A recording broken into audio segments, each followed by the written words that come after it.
যারা 5 তারিখের পরে দেশে লুটপাট গুমরামি শুরু করেছে, ওদের মাধ্যমে দেশ কোনোদিন ভালো হতে পারে না। ওদেরকে প্রতিহত করতে হবে। দেখছেন মামলা শুরু হয়ে গেছে। আওয়ামী লীগকে অপবাদ দিয়েছি, তোমরা মিথ্যা মামলা দিয়েছ। তাহলে 5 তারিখের পরে যারা মিথ্যা মামলা দিয়েছে তাদের মধ্যে আওয়ামী লীগের পার্থক্যটা কোথায়?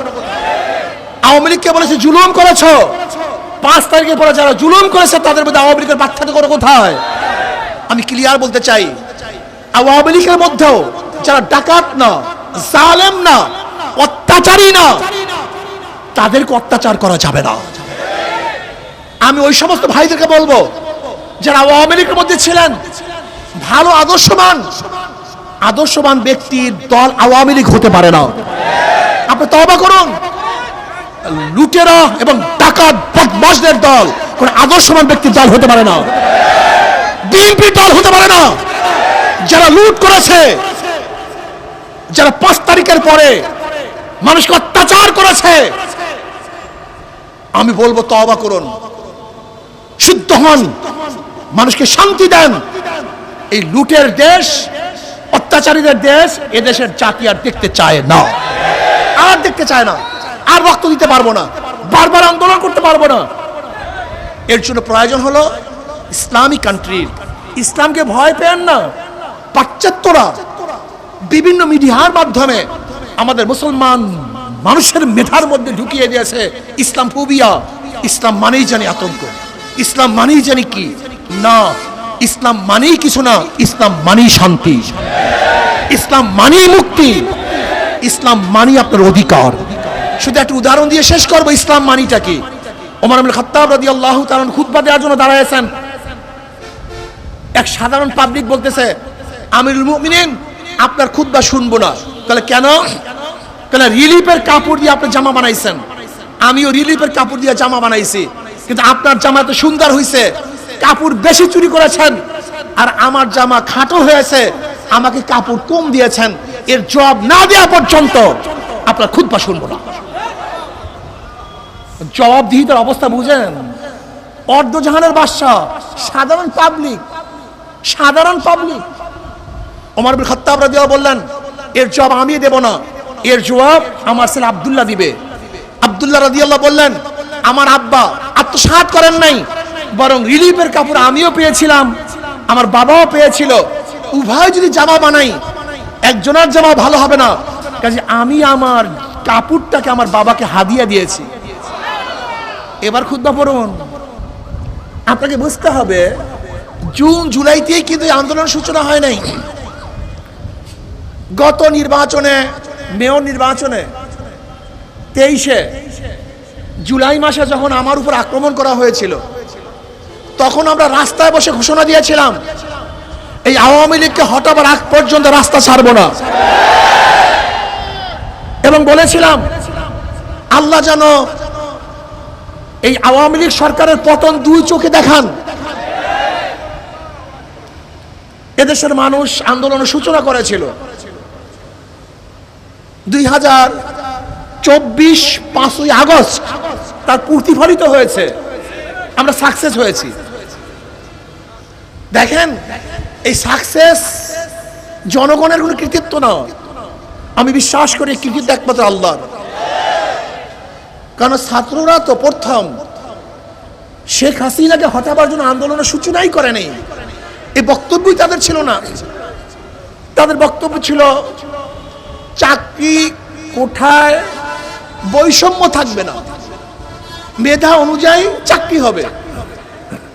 কিন্তু সেই আন্দোলন গড়াতে গড়াতে শেখ হাসিনাকে পতন ঘটাবার পর্যন্ত পৌঁছার কারণটা কি? এটা তোমার আমার ক্রেডিট না, এটা আল্লাহ পাকের গজব, আল্লাহ পাকের রহমত। আন্দোলনের সূত্র কি ছিল? বৈষম্য। কি ছিল ভাই? আপনারা কি জানেন 71 স্বাধীনতা হয়েছিল কেন? না, অনেকেই জানি না। দেখেন, আজকে সংবিধানের মধ্যে জাতীয়তাবাদ, গণতন্ত্রবাদ, সমাজতন্ত্রবাদ এবং ধর্ম নিরপেক্ষতাবাদের যে 4 মূল নীতি, এই 4 মূল নীতি কিন্তু স্বাধীনতা আন্দোলনের সূচনায় ছিল না, ঘোষণায় ছিল না।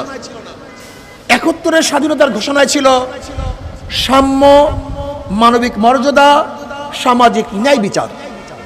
সাম্য, আমরা সবাই সমান।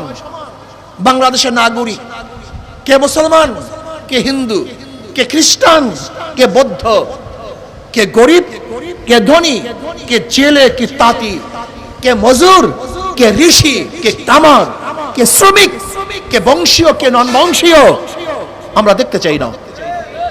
বাংলাদেশের প্রত্যেক নাগরিকের অধিকার সমান থাকবে। আজকে আমরা কি দেখেছি যে সরকার, বিগত সরকার উন্নয়ন বলতে মনে করছে ব্রিজ, উন্নয়ন বলতে মনে করছে মেট্রো রেল, উন্নয়ন বলতে মনে করছে হাইওয়ে রোড, অথচ শিক্ষা ডিপার্টমেন্টকে ধ্বংস করে ফেলেছে, যুবক সমাজের চরিত্রকে ধ্বংস করে ফেলেছে, নিশ্চিহ্ন করে ফেলেছে আমাদের দেশ। ওরা জানে যদি এদেশে মেধা শূন্য করা যায় তাহলে গোলামি করাতে সুবিধা হবে। এর জন্য শিক্ষা ব্যবস্থার অবস্থা কি দেখেছেন? বর্তমানে একটা ছেলে স্কুল থেকে বের হবে, সে নিজের নামও লিখতে পারে না, অটো পাস। চিন্তা করতে পারছেন? আবার এখন পরীক্ষা বন্ধ করার চক্রান্ত চলছিল, পরীক্ষা হবে না। তার মানে কি? মেধা শূন্য করার চক্রান্ত চলছিল। যেখানে মাদক বিরোধী হাজারো সংস্থা আছে, অথচ দেখা যায়, আমার তো মনে হয় এই দোকানের নিচে হাত দিলেও সেখানে মাদক পাওয়া যাবে। এর কারণটা কোথায় আপনি কি জানেন? আপনারা জানেন না, এটা ভারতের কৌশল। প্রত্যেকটা যুবককে মাদক ধরিয়ে দাও, কারণ একজনকে হত্যা করলে ওই পর্যন্ত শেষ, যাকে হত্যা করবেন সে শেষ। কিন্তু যদি মাদক ধরিয়ে দিতে পারেন, ওর বাবা শেষ, ওর মা শেষ, ওর স্ত্রী শেষ, ওর সন্তান শেষ, পরিবার শেষ, দেশ শেষ, সব শেষ। আপনি চিন্তা করছেন এত মাদকের কারণটা কি? ও রাস্তাঘাট উন্নয়ন করেছে, কিন্তু হাজারো যুবকরা পথে ঘাটে মাদক সেবী দেখতেছে, তাদের চরিত্র উন্নয়ন করার জন্য কোনো পদক্ষেপ গ্রহণ করে নাই। আচ্ছা আমাকে বলেন তো, যদি মানুষই না থাকে আর রাস্তা যদি আপনি স্বর্ণ দিয়ে বাঁধিয়ে দেন, তা মানুষ হাঁটবে না কুকুর হাঁটবে? এই রাস্তা দিয়ে লাভটা কি আমাকে বলুন? যদি মানুষই না থাকে রেলে কে চলবে? শুয়ার চলবে না মানুষ চলবে? সব ধ্বংস করে ফেলছে। আপনাদের জানা নেই, আপনাকে বুঝতে হবে, বোঝার চেষ্টা করতে হবে। সাম্যতা নেই, আজকে শ্রমিকদের অধিকার নেই, মজদুরদের অধিকার নেই। আজকে বাংলাদেশের স্বাধীনতার বয়স 53 বছর, আমরা দরিদ্র সীমার উপরে উঠতে পারতেছি না কেন? আজকে দেশ দুর্নীতিতে 5 বার চ্যাম্পিয়ন হবে কেন আমাকে বলুন? অথচ আমাদের সাথেই তো সিঙ্গাপুর স্বাধীন হয়েছিল, মালয়েশিয়া স্বাধীন হয়েছিল। তাদের অবস্থা দেখেন আর আমাদের অবস্থা দেখেন। এর কারণটা কোথায়? বর্তমান গভর্নর বলতেছেন গোটা দুনিয়ার মধ্যে ব্যাংক এইভাবে লুটপাট করার ইতিহাস নাই, গোটা দুনিয়ার মধ্যে। এস আলম গ্রুপ কি করছে জানেন? এই 8টা ব্যাংক কিভাবে দখল করছে? এক ব্যাংক থেকে 200 কোটি টাকা লোন নিত, অন্য ব্যাংকে দিত, সেখান থেকে 500 কোটি টাকা লোন দিত, অন্য ব্যাংকে দিয়া সেখানে শেয়ার কিনত। Money game. এই মানি গেমের মধ্যে ব্যাংকের টাকা দিয়া, ব্যাংকের টাকা দিয়া সেখানে ব্যাংক ক্রয় করছে, আর শেখ পরিবার সেখান থেকে 2/3 টাকা বিদেশে পাচার করছে। 2/3। আপনি বিশ্বাস করতে পারবেন না ব্যাংকের অবস্থা কোথায় গিয়ে পৌঁছছে। আমাকে বলেন তো, ব্যাংক কি টাকা জন্ম দেয় না আপনাদের টাকা ব্যাংকে থাকে? তাহলে মাইনিং করছে কার টাকা? লুটপাট করছে কার টাকা? বিশ্বাস হয় না? আজকে যেই পরিমাণের টাকা ব্যাংকে আছে, যদি আজকে আপনারা চেক দেন যে আমরা টাকা তুলে দেব, সমস্ত ব্যাংক দৌলিয়া হয়ে যাবে। কথাটা বুঝাতে পারিনি। যত মানুষের টাকা ব্যাংকে জমা আছে, আজকে যদি সেই টাকাগুলি তোলার জন্য চেক পেলে করেন, তাহলে সমস্ত ব্যাংক দেউলিয়া হচ্ছে না কেন? আজকে আপনি তুলতেছেন 10 জনে দিচ্ছে, 10 জনে তুলতেছে 20 জনে দিচ্ছে, টাকা ঘরত ফেরত। এর জন্য আপনারা বুঝতে পারতেছেন না, কিন্তু ব্যাংকের অবস্থা খালি, ঝুলি খালি। এরপর আসুন, আজকে উন্নয়ন করেছেন, পদ্মা সেতু করেছেন। আপনাকে জানেন পদ্মা সেতু থেকে কত টাকা মারিং করা হয়েছে, চুরি করা হয়েছে? আমরা কি জানি? বাংলাদেশের টাকা দিয়ে পদ্মা সেতু করা হয়েছে, কিন্তু কয়েকদিন আগে কি দেখলাম, পদ্মা সেতুর কিস্তি দেওয়ার সময় চলে আসছে। আজীব, এতদিন জানছি আমাদের টাকা, এখন জানছি আজীব। সব জায়গায় ধোঁকাবাজি, সব জায়গায় লুকোচুরি, সব জায়গায় লুকোচুরি। আপনি জানেন বাংলাদেশে বর্তমানে ঋণ কত? 18 লক্ষ কোটি টাকা। 18 লক্ষ কোটি টাকা ঋণ। তার মানে আজকে বাংলাদেশে যে সন্তানরা জন্মগ্রহণ করবে তার মাথার উপরে 1,50,000 টাকার ঋণ। এখানে যারা আছেন না, এই যত মানুষ আছেন, প্রত্যেকের মাথার উপরে কত ঋণ জানেন? 1,50,000 টাকা প্রত্যেকের ঋণী এখানে যারা আছেন। অথচ আমরা খাজনা দেই, আমরা ট্যাক্স দেই, আমরা ভ্যাট দেই। এখানে যারা আছেন, যারা টুপি পরছেন, এই টুপির উপরে কত ভ্যাট হচ্ছে আপনারা জানেন? তুলা আমদানি থেকে শুরু করে, তুলা আমদানি থেকে শুরু করে সুতা বানানো, এই সমস্ত জায়গায় কারেন্টে ভ্যাট ট্যাক্স, গ্যাসে ভ্যাট ট্যাক্স, পানিতে ভ্যাট ট্যাক্স, অফিসে ভ্যাট ট্যাক্স, বিক্রিতে ভ্যাট ট্যাক্স, উৎপাদনে ভ্যাট ট্যাক্স, যখন প্রথম যাবে ইসের কাছে, ডিলারের কাছে, সেখানে ভ্যাট ট্যাক্স, পাইকারের কাছে ভ্যাট ট্যাক্স, দোকানদারের কাছে ভ্যাট ট্যাক্স। আপনি জানেন এই টুপিটার উপর কতবার ভ্যাট হয়েছে, কতবার ট্যাক্স হয়েছে? জানা নেই। ফ্যানের বাতাস খাইতেছেন, সরকারি না, আপনার টাকা চুরি করতেছে ওরা। এই রাস্তায় হাঁটতেছেন, সরকারের বাবার টাকা না, আপনার টাকা, অথচ চুরি করতেছে ওরা, ডাকাতি করতেছে ওরা। টাকা আপনার, চুরি করতেছে ওরা। আজকে কয়েক পরিবারকে আপনাদের টাকাগুলি সব দিয়ে দিয়ে আমাদের সবাইকে ঋণী বানায় ফেলাইছে। কাজে আমরা সাম্যতা চাই। কি চাই ভাই? সমান অধিকার চাই। যার টাকা আছে তাকে নুন দেবা, আর যার টাকা নাই তাকে ধুকে ধুকে মারবা, এইটা আমরা চাই না। প্রয়োজন অনুযায়ী ঋণ দিতে হবে। মানবিক মর্যাদা চাই। আমি চাই না কে কৃষি, কে ঋষি, কি কামার। আশরাফুল মাখলুকাত মানুষ। তোমরা কুকুরকে বিছানায় উঠাও, তোমরা কুকুরের গালে চুমা দাও, তোমরা কুকুরের মুখে নিজের হাতে খানা তুলে দাও, আর আশরাফুল মাখলুকাতকে লাথি মারো, অপমান করো, অপদস্থ করো। এটা মানা যায় না। আমি চাই না কে গরিব, কে দুঃখী, কে পুরুষ, কে মহিলা, কে মুসলমান, কে হিন্দু, কে পথিক, আর কে বাদশা। আমি দেখতে চাই না। প্রত্যেকটা মানুষ সন্তানকে ইজ্জত দিতে হবে, সম্মান করতে হবে, তাদের মর্যাদা রক্ষা করতে হবে, তাদের অধিকার বাস্তবায়ন করতে হবে। সামাজিক ন্যায় বিচার কোথায়? আমরা কি দেখেছি? বিখ্যাত সরকার যখন যে সরকারে থাকে, তার গুন্ডা বাহিনী যত বড় অপরাধী হোক না কেন রাস্তায় ঘুরে, আর যারা নির্দোষ তারা আয়না ঘরে ধুকে ধুকে মরে। এই বিচার দেখতে চাই না। ন্যায় বিচার প্রতিষ্ঠা করতে চাই। 5ই আগস্টের পরে যারা লুট করছে, চাঁদাবাজি করছে, দখলদারি করছে, এদের কাছেও দেশ নিরাপদ না। সহজ কথা বলবো, আমাদের থিমের মধ্যে ভুল। আমাকে প্রশ্ন করছে সাংবাদিকরা, আপনি কি চান একজন প্রাইম মিনিস্টার 2 বছর মেয়াদির বেশি না থাকতে? আমি বললাম আপনাদের মূল থিমের মধ্যে ভুল। আগে থিওরি ঠিক করেন, সূত্র ঠিক করেন। তা আবার কি? আমি বললাম ধরেন একজনের নাম এ, একজনের নাম বি, একজনের নাম সি। এ বি সি তিনজনে চোর, ক্ষমতায় এ, কি করবে? কথা বলেন। হটাও এ, বসাও বি, কি করবে? হটাও বি, বসাও সি।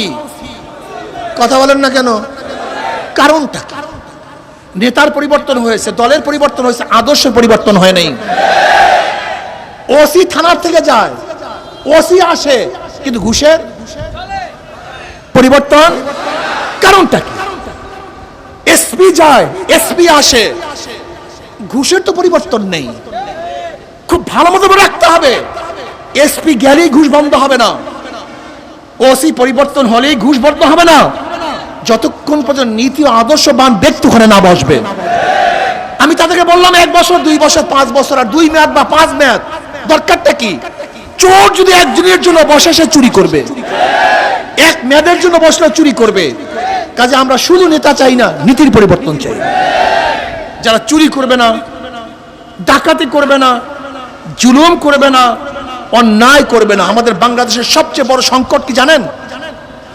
এত শিক্ষিত গোটা দুনিয়ার অনেক কান্ট্রিতে নেই,